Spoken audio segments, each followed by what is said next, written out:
Mar é a minha paixão. Portugal é mar. O mar para mim é o sítio onde me reencontro todos os dias. O mar para mim é minha vida, minha maior paixão. O mar para mim é energia.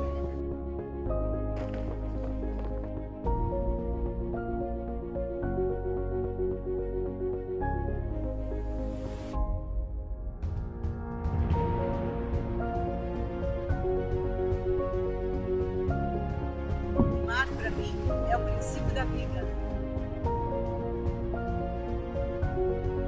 Sea for me is where I long to be. The sea is my church and my playground.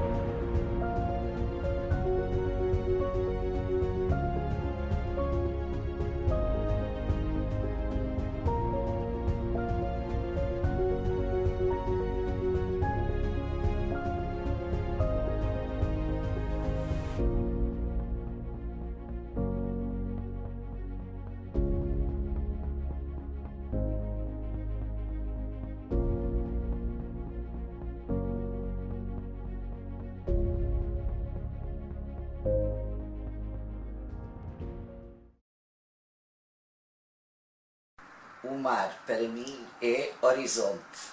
O mar para mim é a alma da língua portuguesa. Boa noite a todos. Obrigada pela presença. Nós estamos aqui na Casa da América Latina, no auditório da Casa das Galiotas, um local histórico na zona ribeirinha de Lisboa, onde foi abrigo dos iates reais, dos escaleres, dos bergantins e galiotas na época antes do terremoto. E a Casa da América Latina, que foi criada em 1998, tem como missão aproximar Portugal e os países da América Latina, estimulando o conhecimento e a cooperação entre os países latino-americanos. Nós temos também como anfitriões a UCLA, que é a União das Cidades Capitais de Língua Portuguesa, e desde 1985 que desempenha um papel precursor, inclusive precursor da própria CPLP. Foi a primeira instituição a ser criada a ligar todas as cidades capitais de língua portuguesa no mundo todo. E a Fundação Vodafone, que desde a sua criação em 2001, tem como missão promover, apoiar e realizar projetos que contribuam para o desenvolvimento da sociedade de informação. Eu estou aqui com 3 oradores. Nosso tema de hoje é sobre a tecnologia aplicada para trazer o conhecimento dos oceanos até nós. E temos 3 oradores que têm uma especialização muito característica.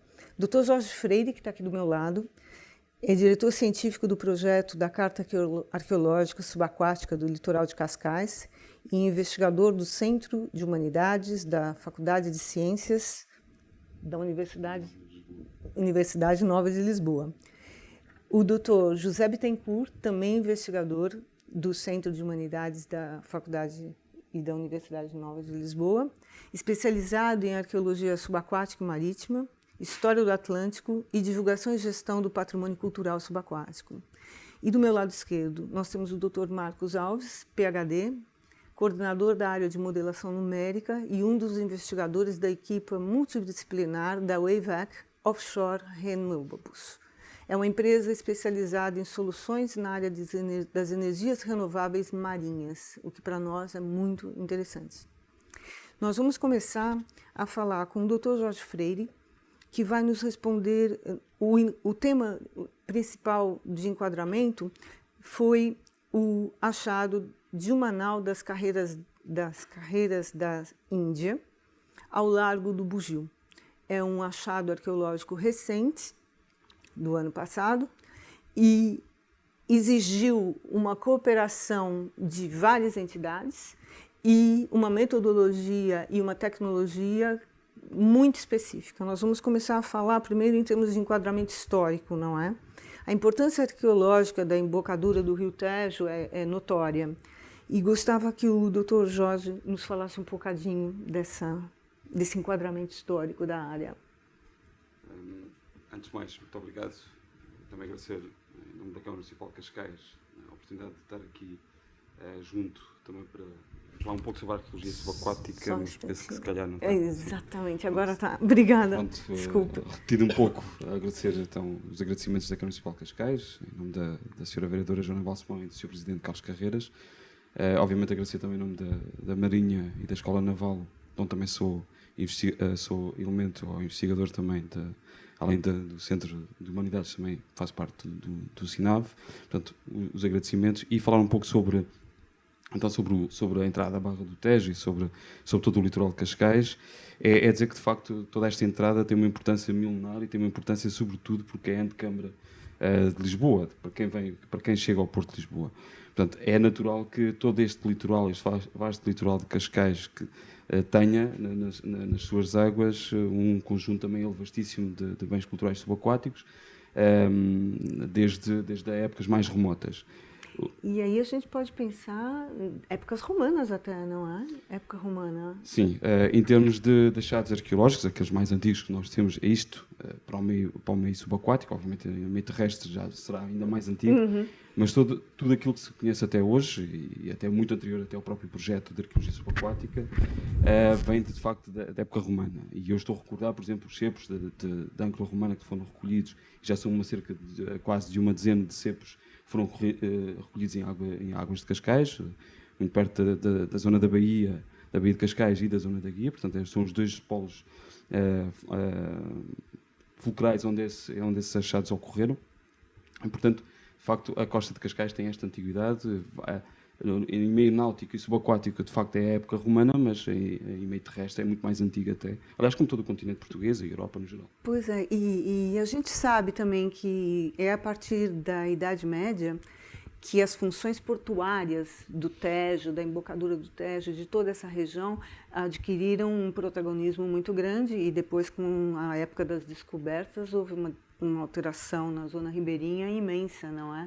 Sim, efetivamente, mas também o Zé será, se calhar, a pessoa mais indicada para até alongar-se, porque ele tem, de facto, estudado mais todo o impacto da evolução da zona ribeirinha nestes períodos, mais no período da modernidade, mas é verdade que há uma alteração, e essa alteração é uma alteração também física, porque há toda uma alteração geomorfológica, toda uma alteração da própria linha de costa, que também ela própria sofre algumas alterações, mas essa é uma alteração que já vinha até anterior. Portanto, há de facto um reaproveitamento de todo o litoral, tanto de Cascais como de Lisboa. Quando pensamos de Cascais, temos que pensar um pouco mais macro, Lisboa, Oeiras, toda a margem sul. Até Belém, sim, não é? Aliás, toda esta margem, todo este estuário do Tejo tem que ser pensado num contexto mais global e não só focarmos em Cascais. De facto, há toda aqui uma alteração, uma alteração de dinâmica de navegação, uma alteração também da ocupação das próprias margens, mas isso é toda uma evolução da humanidade, a evolução do homem e da ocupação da cidade mesmo. E gostava que você falasse também sobre o projeto Carta Arqueológica Subaquática de Cascais. Esse é um projeto da Câmara de Cascais e ele é muito específico também. É um projeto, o projeto de arqueologia subaquática de Cascais. Ele nasce, a primeira versão dele nasce em 2005, quando se faz a primeira apresentação, na altura ao CNANS-IPA, na pessoa do Francisco Alves, foi ele que fez a primeira avaliação do projeto. Ele nasce em 2005, mas os primeiros anos, de facto, do projeto não foram anos de se trabalhar no terreno. Só se começa a trabalhar no terreno a partir de 2008 e 2009. 2009 é, de facto, o grande início de toda a intervenção. E o projeto em si mesmo, o que ele pretende é ser um projeto de gestão e de valorização do património cultural subaquático, de elementos que já se conheciam, porque trabalhar os achados, ou pelo menos os sítios de arqueologia subaquática do litoral de Cascais começa nos anos 60. E a gente está vendo aqui uma série de imagens que foram captadas durante essas expedições, não é? De estudo. Estas são do ano passado. Sim. Essas são do ano passado. É mesmo da nau? Não, essa não. São outros sítios. É do vapor Urrona, sim. Ah, o vapor. 1923, que naufragou junto ao bugio. Ah, fantástico. O bugio, no concreto, nós trabalhamos o bugio desde 2015. Se quisermos, se calhar, numa área também mais macro, que será a entrada do estuário do Tejo e se pensarmos tudo o que é Carcavelos, São João da Barra e o Bugio, já trabalhamos em conjunto com o CHAM desde 2011, portanto já temos de facto aqui um trabalho com alguma sistematização, uma vez mais, de sítios que já se conheciam e de novos sítios que com todo este trabalho foram aparecendo. A identificação dos locais. Normalmente, quando se encontra áreas que têm potencial arqueológico, o que se vê, que objetos são encontrados normalmente? Como é que eles são levados, como é que eles são tratados, como é que eles são preservados? Sim, o que se encontra são vários os artefactos que se encontram, desde canhões, desde simples canhões, ou canhões isolados, ou conjuntos de canhões, âncoras em ferro, âncoras de romanos que já são em chumbo, como também já se encontra coisas mais complexas, como despojos de navios. É mais fácil, obviamente, em períodos mais recentes, os navios em ferro estão melhor conservados, melhor preservados, mas também se encontra, como é o caso da nau e não só, se encontra navios em madeira também com boa preservação, uma boa conservação. Os objetos, depois também depende do tipo de objeto que estamos a falar. Obviamente que seria mais adequado estar aqui um conservador para falar sobre isso, mas depende de objetos que ficam em Cascais e que são conservados diretamente em Cascais, e há outros que vão para a Direção-Geral do Património e lá que eles são conservados. O Centro Nacional de Arqueologia Subaquática. O centro, mesmo. sim, exatamente. Está certo. Agora, a partir de que data foram sendo encontrados destroços e teve início esse estudo arqueológico na era moderna na região do Tejo? Eu sei que desde a década de 60 tem surgido frequentemente restos de naufrágios, destroços, etc. Especialmente nessa área do Cabo da Roca, Lisboa. Né? Você podia detalhar um pouquinho mais? Sim, como disse, a partir dos anos 60 começou a aparecer de facto indício, ou pelo menos desde o período em que o escafandro se torna autónomo, portanto há uma automatização da capacidade do homem para mergulhar de uma forma mais autónoma. Eles têm aparecido, e Cascais, nesse ponto de vista, também foi dos primeiros, portanto tem esse privilégio de ter sido dos primeiros a ter a sorte dos achados terem de facto vindo à luz, a partir dos anos 60. Mas a grande intervenção é mais dos anos 70, 80, com o Museu do Mar. Aliás, uma pessoa que trabalhou também com o Museu do Mar, o Dr. Mário Jorge. Portanto, de facto, nessa altura, o Dr. Mário Jorge trabalhou muito o Cabo Raso, portanto, ele fez um grande trabalho nos anos 80, mas ele está aqui nos anos 90. Ele poderá melhor precisar do que eu, mas de facto há todo um trabalho que já vem de trás. O que nós fizemos foi pegar nesse trabalho que vinha de trás, trabalhar essas áreas, ou seja, monitorizar essas áreas, e nessa monitorização continua a aparecer mais objetos arqueológicos e mais sítios arqueológicos. Quer dizer, vai enriquecendo ainda mais o patrimônio que vai sendo encontrado, né? E no caso específico dessa nau da carreira da Índia, no Bugio, não é? Como é que decorreu essa localização? Como é que funcionou tudo isso? Como é que aconteceu tudo isso, não é? Essencialmente o que eu estava a dizer. Nós começamos a desde 2015? Exatamente. Que está sendo começamos a trabalhar em 2015. Aliás, a primeira intervenção data no rebocador, que é o Patrão Lopes, que ele já se sabia que ele existia, porque ele está cartografado, obviamente está na carta náutica. O que não sabia, o que estava associado a ele era um segundo navio que de facto está nas proximidades, aliás é o motivo do afundamento do Patrão Lopes, mas é durante uma missão da estrutura missão para a extensão da plataforma continental. Na altura nós tínhamos a bordo o José Torais, que era o chefe de mergulho, e foi ele que tomou essa decisão de irmos ao local até para ver em que condições é que ele estava. Obviamente que, tendo a experiência da margem norte, estávamos à espera de ver imensos destroços, tudo disperso. Foi uma grande surpresa quando, de facto, naquele sítio se viu que o despojo do navio militar estava ainda em excelentes condições, tanto que dá até para navegar dentro dele.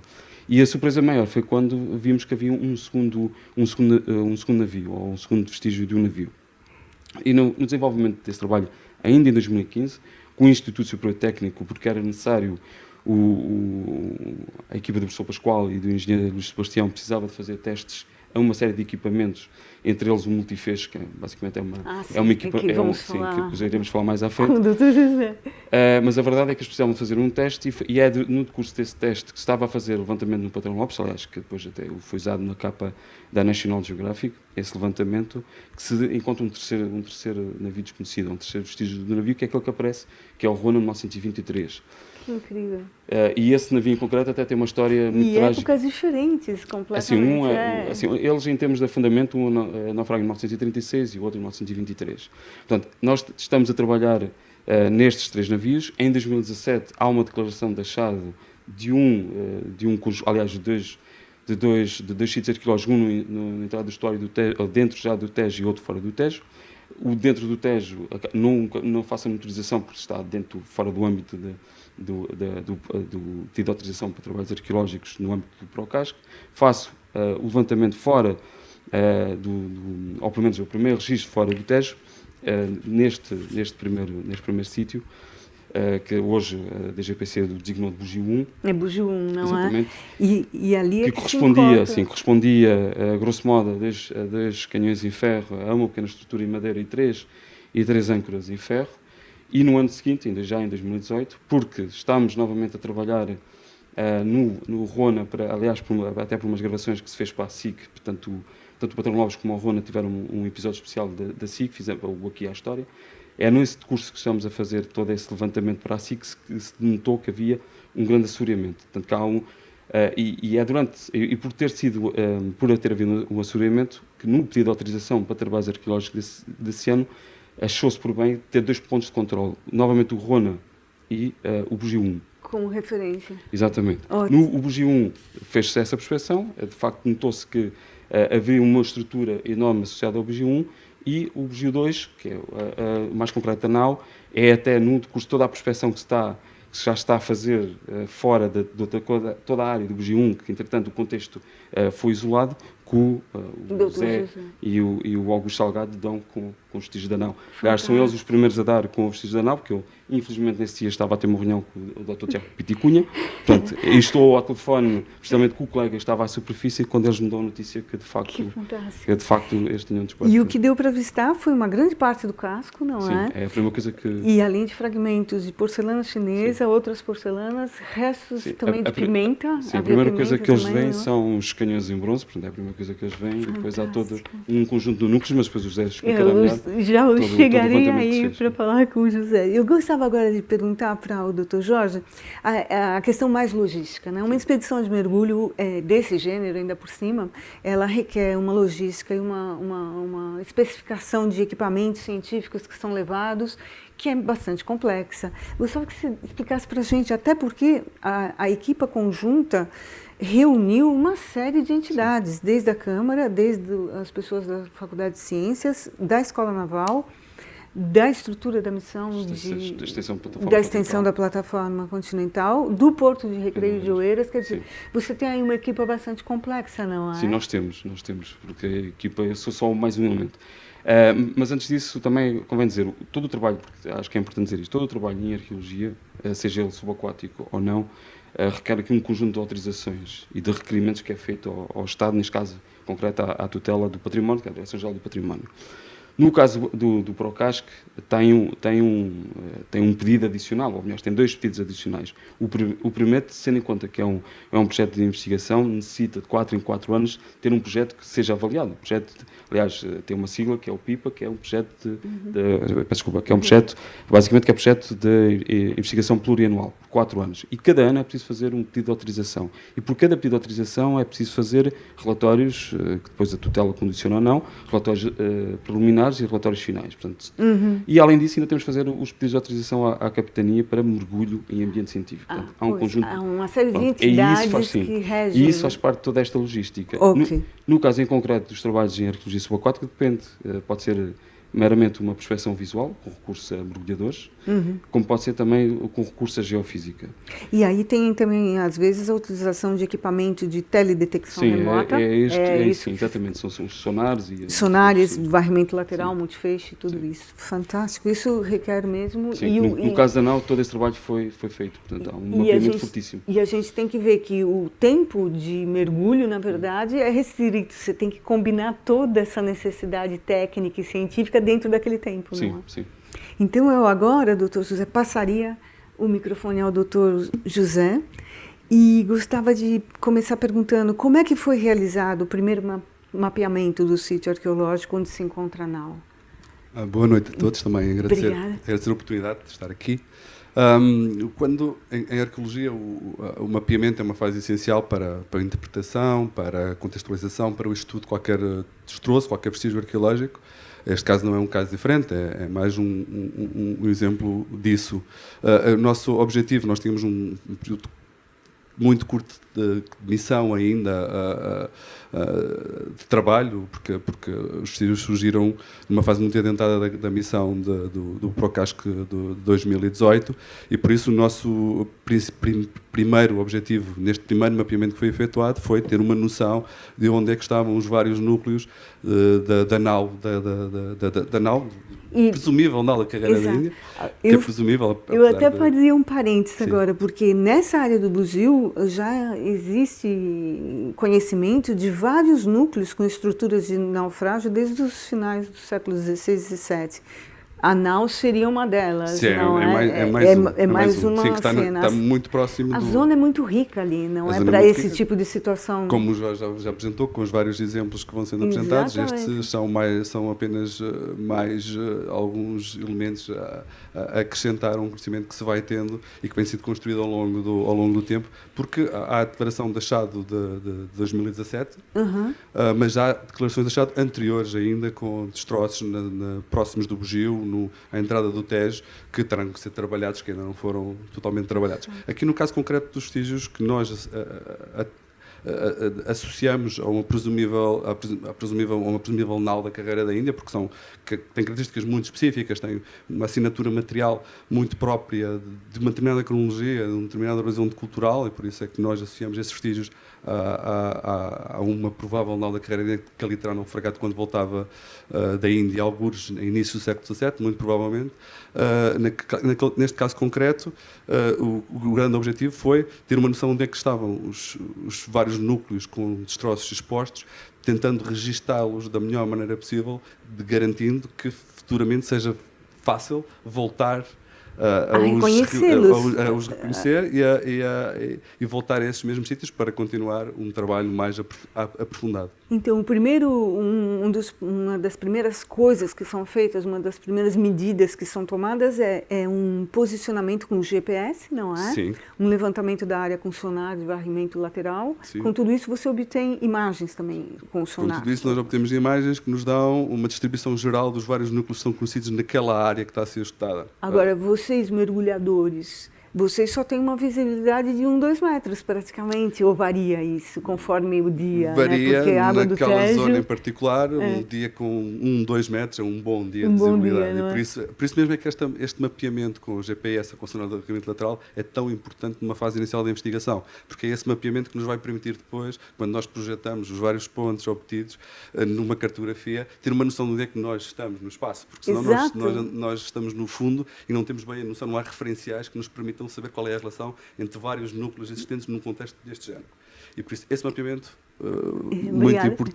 foi muito importante nesta fase para percebermos a relação existente entre os vários núcleos que têm características materiais que nós podemos associar a uma provável nau da carreira da Índia, os outros núcleos que parecem se corresponder a um naufrágio de finais do século XVII, século XVIII, que existirá na mesma área, muito próximo, e no sonar de varrimento lateral que foi efetuado logo a seguir à descoberta, ainda existem uma série de ocorrências que terão que ser avaliadas em mergulho nos próximos anos, para perceber se são uma continuidade de outro contexto, ou se são ainda outros contextos. Ok, obrigada. A gente tem até um vídeo, na segunda pergunta que eu faço, é justamente como é a estratégia de monitorização do sítio e do mapeamento através da fotogrametria, não é?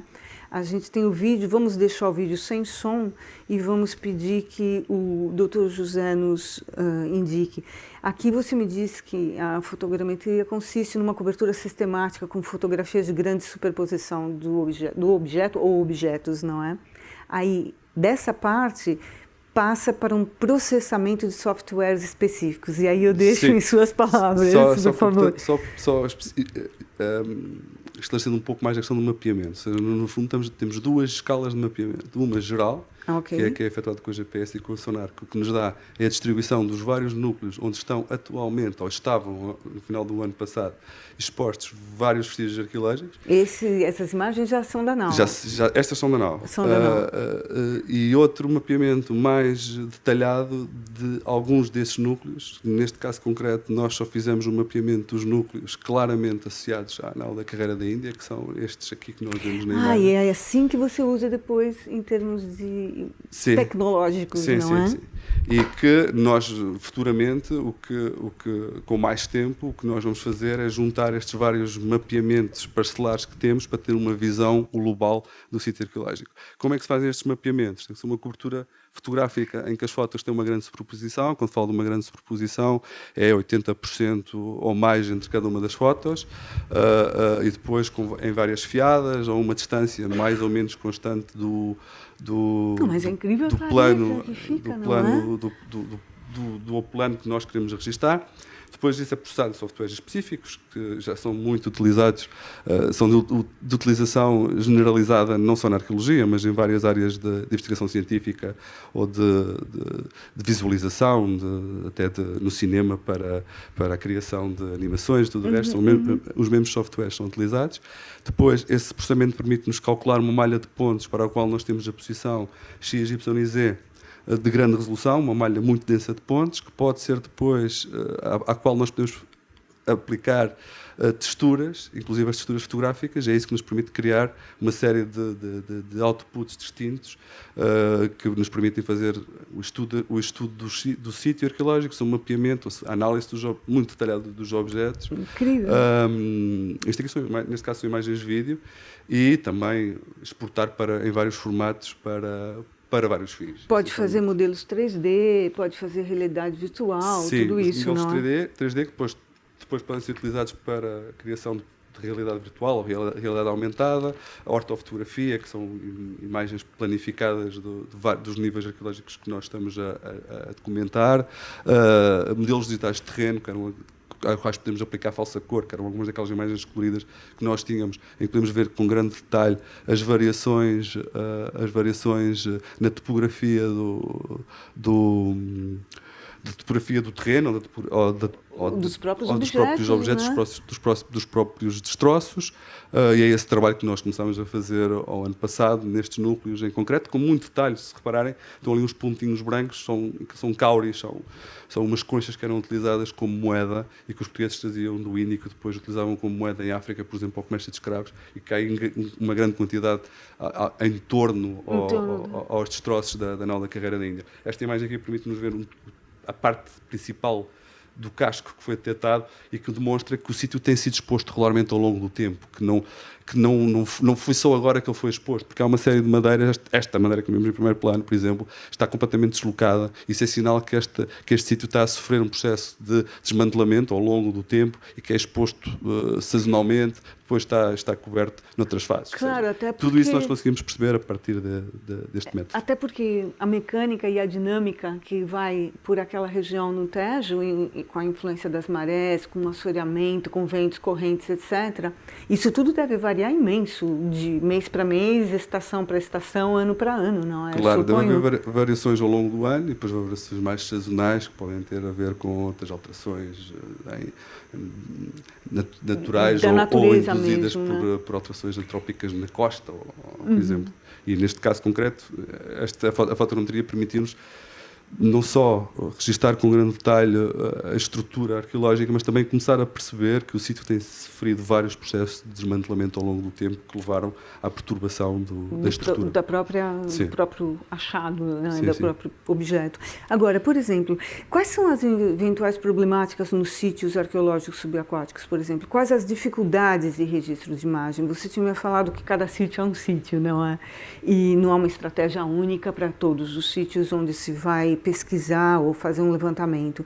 Nesse caso do bugio, havia várias condicionantes para o seu trabalho, né? A começar com o período de tempo. Gostava que você elaborasse um pouco mais sobre essa área. A aplicação destes métodos da fotogrametria, a base para uma boa qualidade da documentação que que se vá efetuar é uma boa cobertura fotográfica. E uma boa cobertura fotográfica depende das condições ambientais que nós temos, de luz, de visibilidade. E por isso este tipo de contextos são particularmente difíceis, porque têm muita suspensão, são zonas com uma grande dinâmica sedimentar, afetadas pelas correntes e pela ondulação, e por isso há uma grande sedimentação, o que tem influência na qualidade da cobertura fotográfica e obriga, por exemplo, a que estejam a uma distância muito pequena dos destroços que queremos registar, como é o caso do bugio. Isso obriga a uma cobertura fotográfica maior. Aquilo que nós, num sítio com boa visibilidade, poderíamos fazer com 1000 fotografias, aqui podemos necessitar de 3 ou 4 mil fotografias.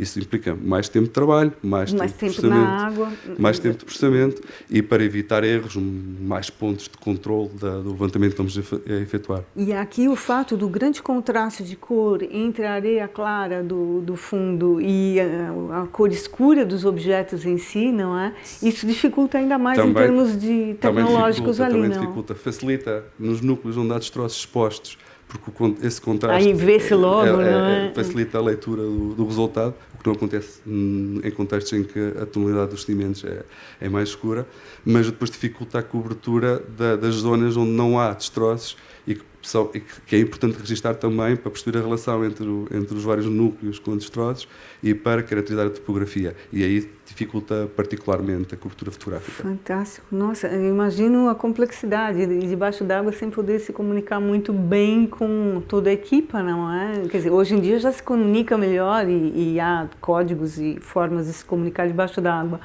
Mas ainda assim é complicado. O trabalho é todo programado à superfície e cada um tem uma tarefa muito bem definida à partida, e por isso quando cada um dos participantes no trabalho de campo vai para debaixo d'água... É que com a natureza a gente sempre tem surpresas, não é? Esse detalhe também. Mas, por favor, agora que a gente está falando do bugio 2 também, eu gostaria de falar dessa parte. Nesse núcleo arqueológico do bugio 2, quando você fala bocas de fogo em bronze, quer dizer sempre canhões? Ou não, necessariamente? Canhão é uma tipologia específica. Pois, boca de fogo porque pode incluir várias tipologias de bocas de fogo. A diferencial. Por isso é que o termo mais correto é boca de fogo, até que se classifique a tipologia de cada um. Alguns serão pedreiros, mas depois há colubrinas, há várias tipologias. Ok. Naquelas peças que foram utilizadas até agora nos vários núcleos onde estão os destroços da provável nova carreira da Índia. E quando você fala as balizas, os forros interior e exterior e as próprias concreções causadas pela corrosão do ferro, não é?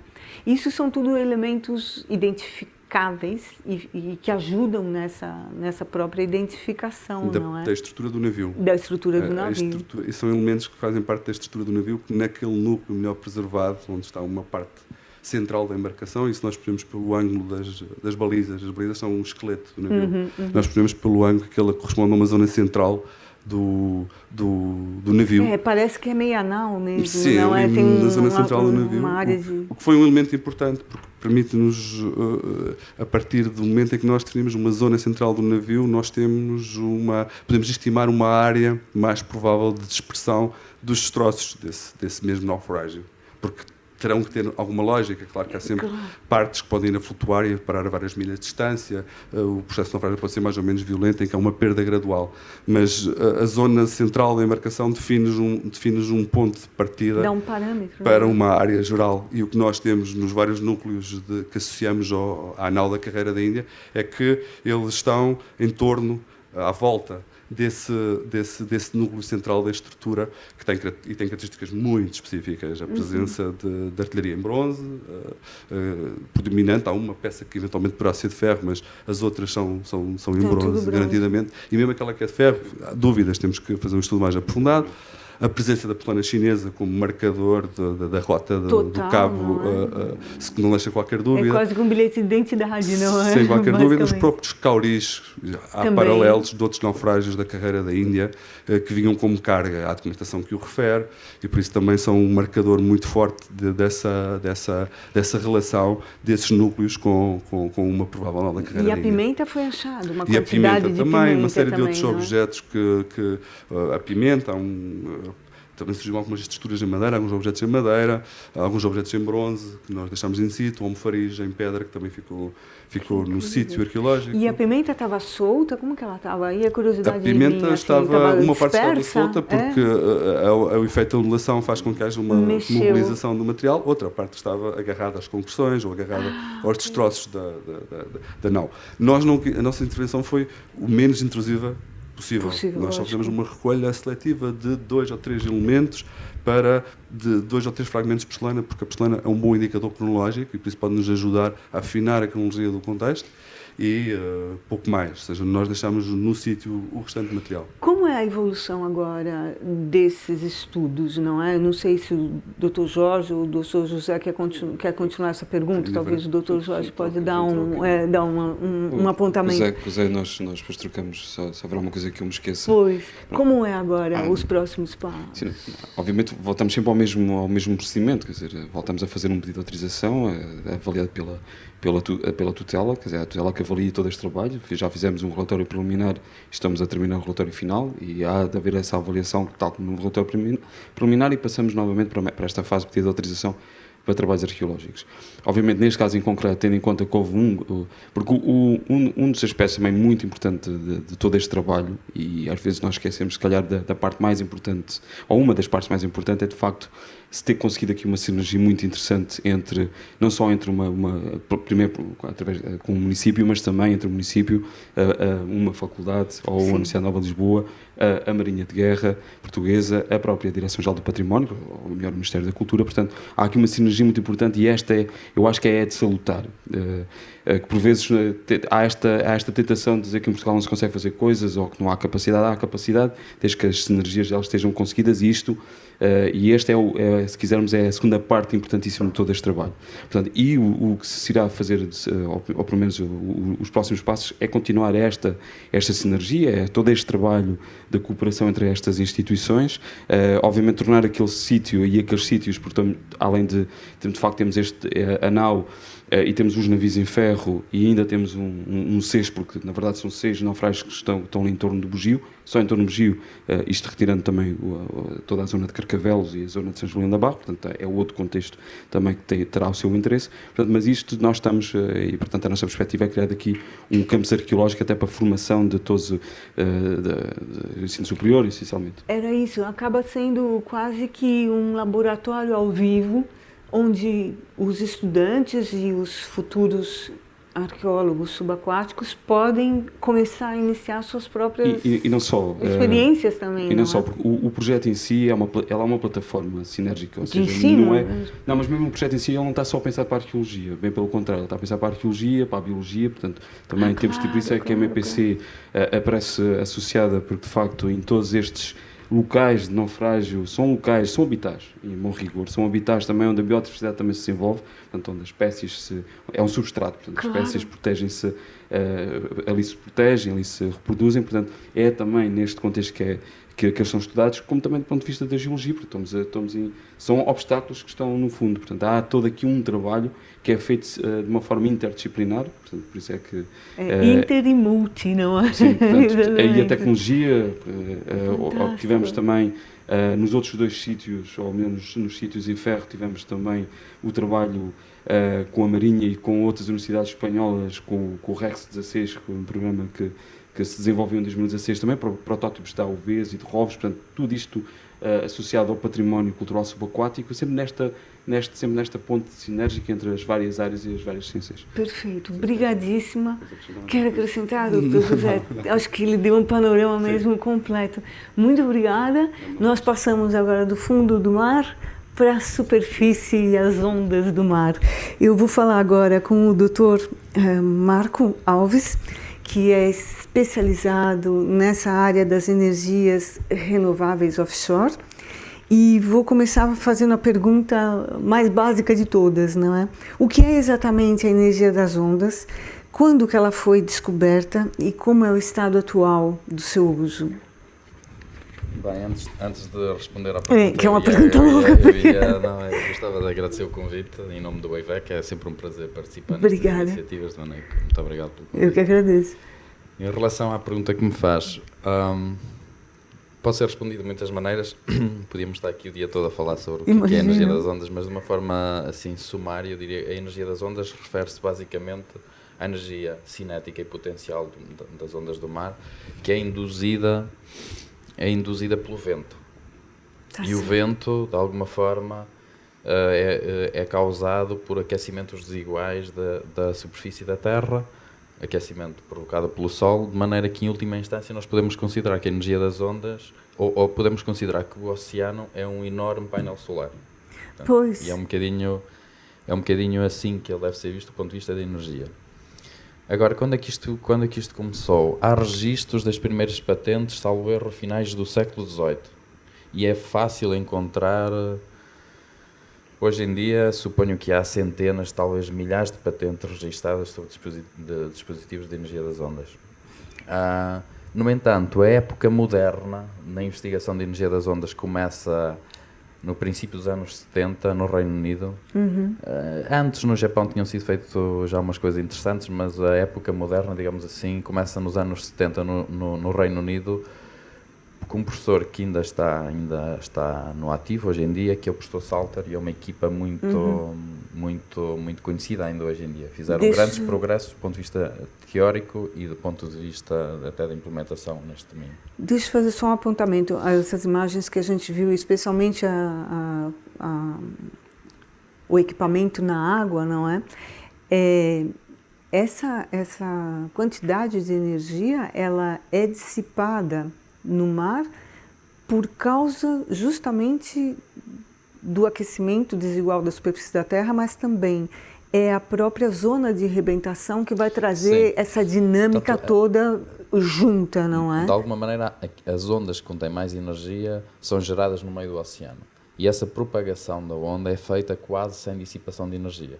Em águas profundas não há praticamente dissipação de energia. Não se perde nada. Não se perde nada. A energia é dissipada na zona de rebentação, aí dissipa-se toda a energia. Portanto, quando se fala de captação de energia das ondas, nós devemos estar a pensar um bocadinho a montante dessa zona, porque ao aí, de largo. facto, exatamente, Perfeito. é aí que a energia pode ser captada. Okay. Depois da zona de rebentação, com certeza que Já o se nível perdeu. energético já é muito mais baixo. E aí, voltando à questão do desenvolvimento atual no domínio da energia das ondas, não é? Você disse que isso é ainda emergente, mas já há uma forte dinâmica lá fora, não é? Sim, há uma forte dinâmica. Há muitos conceitos que foram testados, inclusive em Portugal. Lembro-me do AWS, foi um conceito testado lá em cima, na Póvoa de Varzim. O Pelamis, que foi muito falado há uns anos atrás.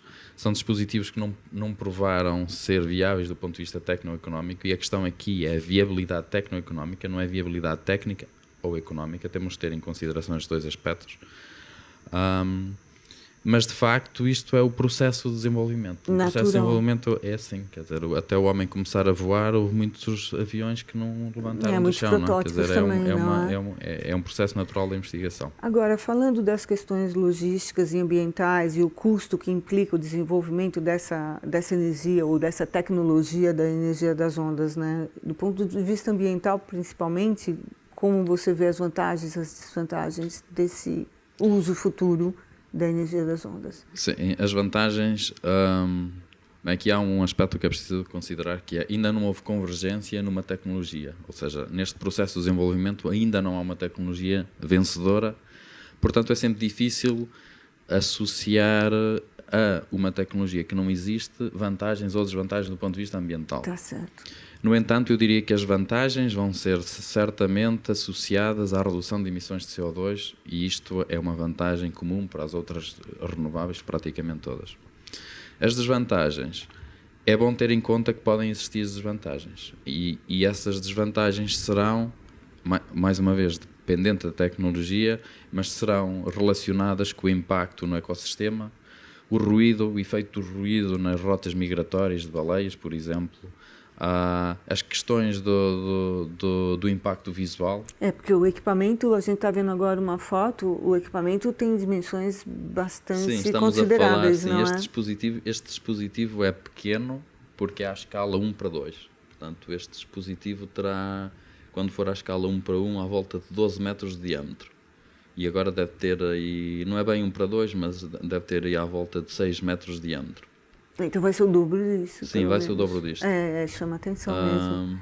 Isto é um dispositivo que foi instalado com bastante sucesso nas Canárias. Portanto, há uma zona de testes nas Canárias que se chama Plocá, onde este dispositivo foi ensaiado até há relativamente pouco tempo, com resultados bastante prometedores. Que interessante.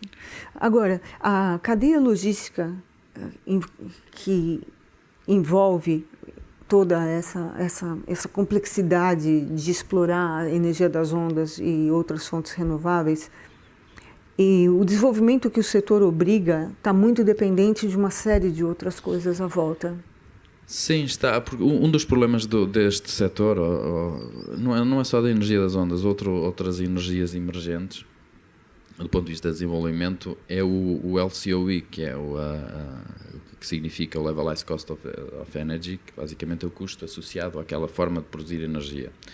E esse índice não é muito favorável à maior parte destas renováveis emergentes. Portanto, elas têm revelado ter níveis de LCOE muito altos. Portanto, esta é uma questão portanto, muito da investigação que está a ser feita neste sentido, ou seja, melhorar o custo da energia produzida. E pode-se melhorar de duas maneiras: aumentar a eficiência dos dispositivos, maior produção, ou reduzir os custos. A logística entra aqui, ou seja, a cadeia de abastecimento não está suficientemente madura ainda para dar respostas que o desenvolvimento precisa. Mas isto é um bocadinho uma pescadinha de rabo na boca, não é? Porque supostamente a cadeia de abastecimento ganha maturidade com um maior desenvolvimento tecnológico. E o desenvolvimento tecnológico que desenvolve ou sobe o TRL, o nível de desenvolvimento tecnológico, o readiness level, com uma cadeia de valor mais alto. Portanto, andamos aqui um bocadinho num circuito... E quando você fala dessa cadeia, a gente aí está incluindo a logística portuária, estamos incluindo a produção do design industrial, sim, a capacidade de construção, tudo isso. Produção de cablagem, instalação, tudo isso, não é? Tudo isso conta. Aqui eu destacaria a logística portuária. É fundamental. É fundamental. E há uma readaptação desta logística portuária a uma realidade para a qual a logística portuária até aqui não estava preparada. Pois. Não é? Porque é de alguma forma um mundo novo para aquilo que tem vindo a acontecer, não é? Há uma readaptação, exatamente, há uma readaptação daquilo que é a prática normal do dia-a-dia para novas exigências que a questão das energias renováveis trazem. E, por exemplo, as energias renováveis offshore, elas na verdade são muito mais amplas do que só a energia das ondas. Você tem mais fontes onde buscar energia, né? Quais seriam essas? Sim, há várias. A energia das ondas é uma das principais e onde há muita investigação a ser feita, mas há também a energia das marés, as correntes marítimas. E depois temos a eólica offshore. A eólica offshore, que se divide basicamente em duas partes. Uma são dispositivos fixos ao fundo do mar, torres eólicas fixas ao fundo do mar. E isso ao largo? Isto ao largo. As fixas ao fundo do mar têm limitações e a limitação é a profundidade. Exato. Portanto, a profundidade, estamos a falar de profundidades até 40, 45 metros. Okay. A partir daí começa-se a falar de sistemas flutuantes. E estes sistemas flutuantes são sistemas onde Portugal também se destacou em alguns projetos. Vamos falar... Wind Float Atlantic. Exatamente. Esse tipo de projetos catapultaram Portugal para um nível de uma certa visibilidade acrescida neste domínio de desenvolvimento do eólico flutuante. Mas é importante referir isto porque há dois tipos de desenvolvimento completamente diferentes. O fixo é uma indústria perfeitamente estabelecida e competitiva. O flutuante Não diria que é emergente, porque de facto já subiu neste grau de desenvolvimento, mas ainda não atingiu esse grau de viabilidade tecnoeconómica. Por causa dos custos, Por causa dos naturalmente. custos, naturalmente. E aí, em Portugal, aí onde e como está sendo utilizada essa tecnologia em Portugal especificamente? Eu lembro de você referir que Portugal foi um país pioneiro nessa área, não é? Especialmente com essa tecnologia da energia das ondas do tipo CAO na Ilha do Pico. Sim. O Portugal também esteve muito ligado há uns anos. Eu destaquei o trabalho feito no Reino Unido pelo professor Salter e a sua equipa, porque de facto é muito referenciado, é um trabalho que ainda hoje quem começa a estudar estes assuntos de energia das ondas lê muitos artigos escritos dessa altura. Portanto, mas aqui em Portugal o Instituto Superior Técnico também um bocadinho mais tarde, mas aí por volta dos anos 70, fins dos anos 70, também se destacou muito neste tipo de investigação. E esses projetos que eu referi, do CAO, que é uma coluna de água oscilante que foi desenvolvida pelo Instituto Superior Técnico na Ilha do Pico, em Porto Cachorro, salvo erro, foi uma forma de ganhar muito conhecimento deste tipo de aumentar e muito o know-how, o conhecimento associado à energia das ondas, porque permitiu fazer medições, permitiu perceber como é que é esta dinâmica, esta interação, e ter dados que basicamente vão muito para lá daquilo que são estudos computacionais. Houve outros projetos em que o técnico também na altura esteve envolvido. Na Póvoa de Varzim, num dispositivo que se chamava AWS, Archimedes Wave Swing, que também teve essa consequência. Aliás, mais do que as questões técnicas, levantou outras questões que tinham a ver com o licenciamento, todo o processo necessário para instalar uma coisa no mar era de alguma forma desconhecido. Portanto, há aí um abrir de caminho que esses projetos tiveram e, de facto, o que eu acho é que posicionaram muito bem Portugal nesta investigação. E aí você fala do projeto WindFloat, não é? Que desenvolveu essa tecnologia inovadora mesmo, não é? Mas do eólico no mar. Só dar aqui uma nota que, independentemente dos esforços que se fizeram para o desenvolvimento da energia das ondas, e que são esforços que ou deveriam ser continuados, e julgo que vão ser continuados, há ainda um longo caminho até chegar a esta viabilidade económica. No entanto, há outras formas de energia, e a eólica offshore é uma dessas formas de energia que está já em estados muito mais, diria, muito mais perto do mercado. E aqui destaco dois projetos que tiveram lugar em Portugal. Aliás, já foi o decommissioning, já teve lugar. Decomissionamento, não é? Foi descomissionado, que foi o WindFloat, foi uma plataforma com uma turbina de 2 megawatts instalada no norte de Portugal, na Aguçadora, na Póvoa de Varzim. Este projeto operou durante 5 anos. Durante 5 anos. Há uma aprendizagem. Aquilo que eu disse um bocadinho para a central da Ilha do Pico é também verdade aqui. Houve uma aprendizagem enorme, muitos dados foram adquiridos, conhecimento sobre, do ponto de vista da sobrevivência da estrutura. Houve uma tempestade de quase 20 metros, com ondas de quase 20 metros, e a estrutura aguentou perfeitamente. Fantástico. Portanto, é uma... Bem, eu paro do princípio que havia muita gente assustada no dia dessa tempestade, mas de facto o resultado foi muito positivo. Para isso, exatamente. A natureza foi um grande faz susto, os testes necessários. Portanto, essa aprendizagem levou de alguma forma que se tivesse tomado a decisão, neste caso o Windplus, que é uma subsidiária da EDP Renováveis, da Principal Power, que são os donos do IP da plataforma. E a Repsol. Portanto, uma decisão de fazer, de ir um bocadinho mais além. Esse e aí aparece o WindFloat, exatamente, o Viana do Castelo, que é o WindFloat Atlântico, que são 25 megawatts. São 3 turbinas de 8 megawatts, cada uma delas, de 8 ponto qualquer coisa. E E basicamente é um projeto que está em fase de implementação agora. Supostamente estará operacional 2020, 2021, assim se espera. E esse já trazendo consigo todo esse know-how que foi obtido, não é? Exatamente. Digamos que o WindFloat aqui aparece de uma forma de, digamos, projeto de demonstração, sucesso, fase seguinte, projeto pré-comercial.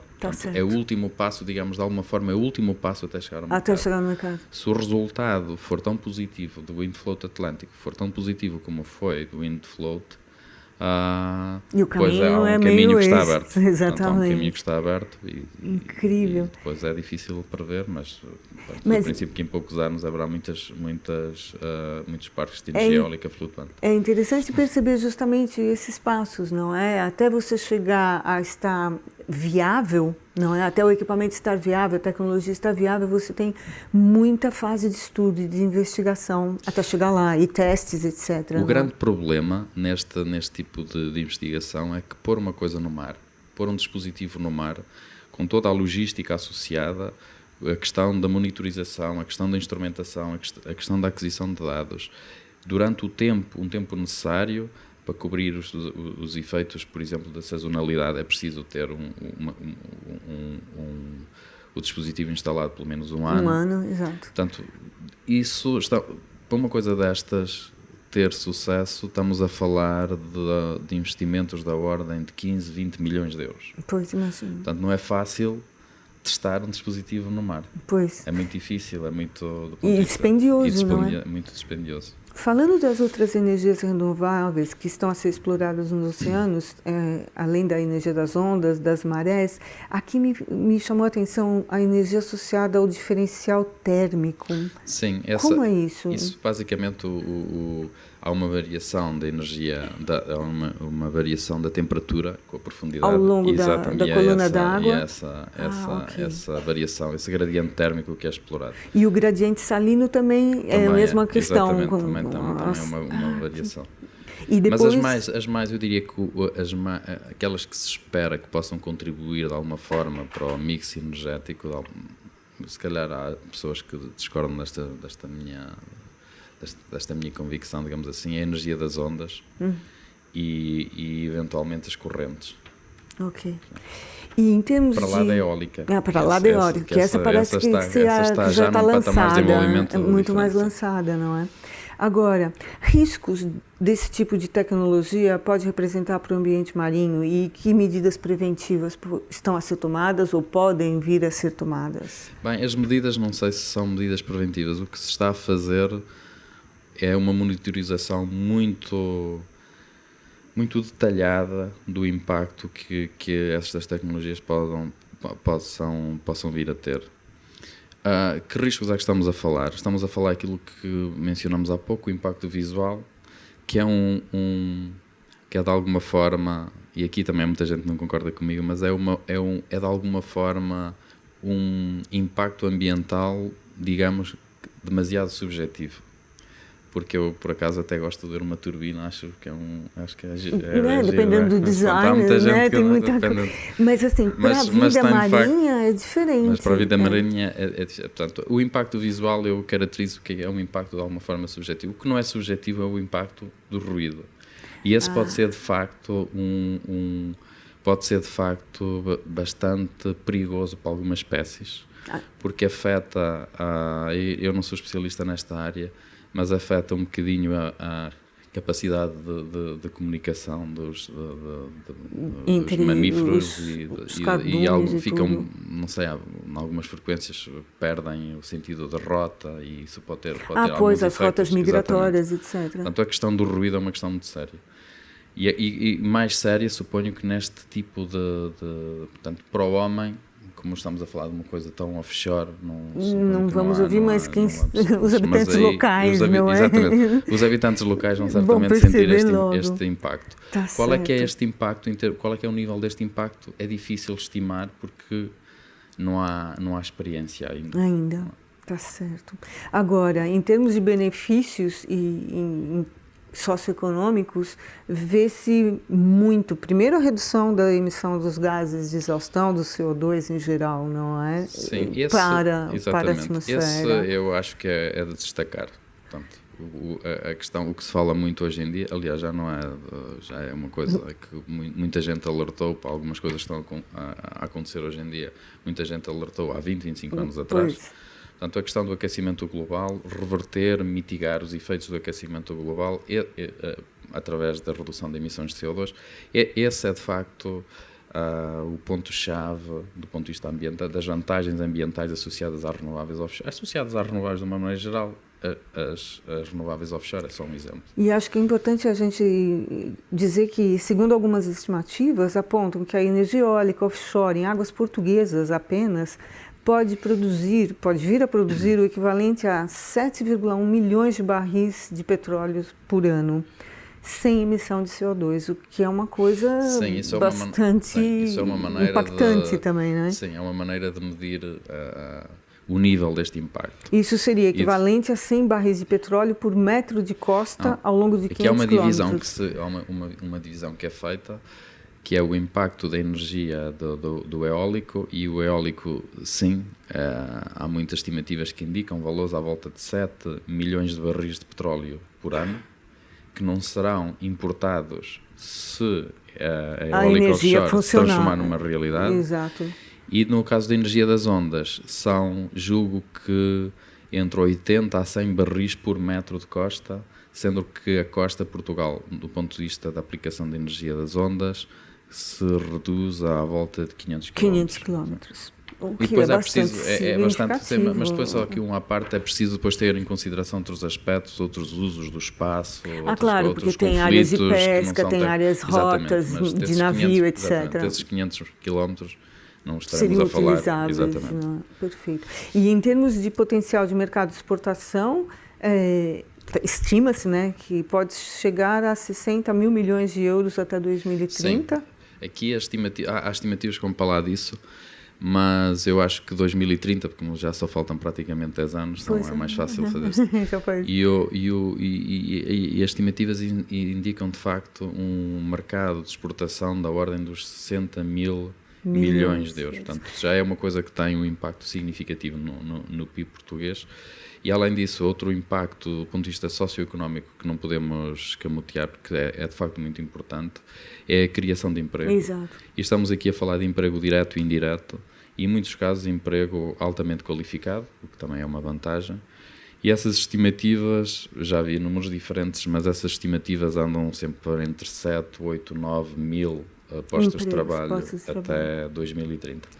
Perfeito, muito obrigada, Dr. Marco. A gente teve aqui um panorama bastante vasto, não é? Subaquático, na superfície, sobre... Alguns dispositivos, só esta parte, estão também no fundo. Também estão, exato. Que não é completamente à superfície. Mas assim, aqui nós somos mais da superfície da energia das ondas, né? Falamos dessa utilização da tecnologia no fundo do mar. E eu agradeço os oradores, Dr. José, Dr. Jorge, Dr. Marco, muito obrigada à Casa da América Latina e à UCLA. E, mais uma vez, obrigada à equipa técnica.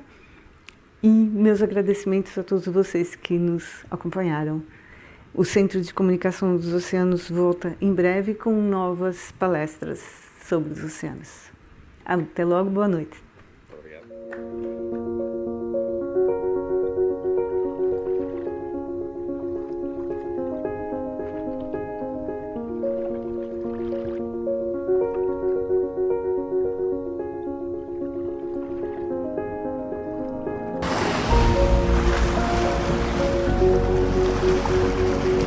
Mar é a minha paixão. Portugal é mar. O mar para mim é o sítio onde eu me reencontro todos os dias. O mar para mim é minha vida, minha maior paixão. O mar para mim é energia.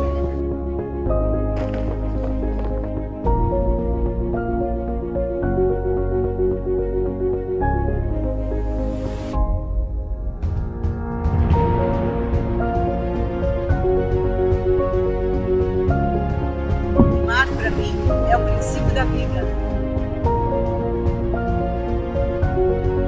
sea for me is where I long to be. The sea is my church and my playground.